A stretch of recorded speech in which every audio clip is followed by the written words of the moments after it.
कहा जा रहा है, कांडा नाम का ये क्षेत्र है, वहां पर जो कच्चे मकान हैं वो आपको टूटे हुए दिख रहे हैं। नेपाल ने दरअसल एक बहुत भयावह भूकंप झेला कुछ ही सालों पहले, जब भारत की तरफ से भी मदद का हाथ उस समय बढ़ाया गया था, लेकिन बहुत ही भयंकर भूकंप उस साल भी। और उसके बाद के भी जो आफ्टर शॉक्स थे वो काफी ज्यादा घातक नेपाल के लिए साबित हुए थे।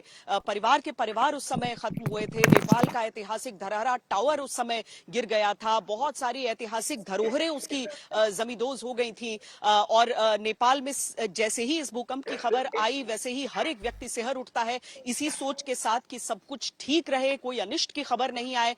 तो कुछ कच्चे मकानों की तस्वीरें जरूर नेपाल से हमें ऐसी मिल रही हैं, जो इस समय आपको जहां पर टूट नजर आ रही है भूकंप के झटकों के बाद। लेकिन जिस तरह से सिद्धार्थ भी कह रहे हैं कि पहले 4.6 की तीव्रता का भूकंप आना लगभग 2:30 बजे, और फिर 3 बजने में लगभग 9 मिनट पहले 6.2 की तीव्रता का ये भूकंप, जिसके झटके इतने अधिक महसूस हुए कि वो दिल्ली, एनसीआर, लखनऊ, इन सभी इलाकों में, उत्तराखंड के कई इलाकों में ये सारे झटके महसूस हुए हैं और लोग बहुत ज्यादा घबरा गए थे। घबराहट बहुत ज्यादा लोगों को हो गई थी।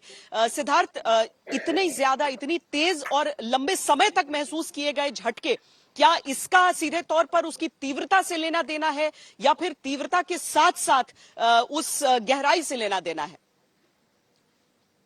भूकंप की बात करें तो इसकी दो खासियत है। पहली चीज है कि एक हम कह सकते हैं प्रिकर्सर रहा है। पहला भूकंप कहीं ना कहीं संकेत था कि बड़ा भूकंप आने जा रहा है। जैसा कि अमूमन होता है कि हमेशा ये कहा जाता है कि कोई भूकंप आए तो तुरंत घर से बाहर निकल लीजिए।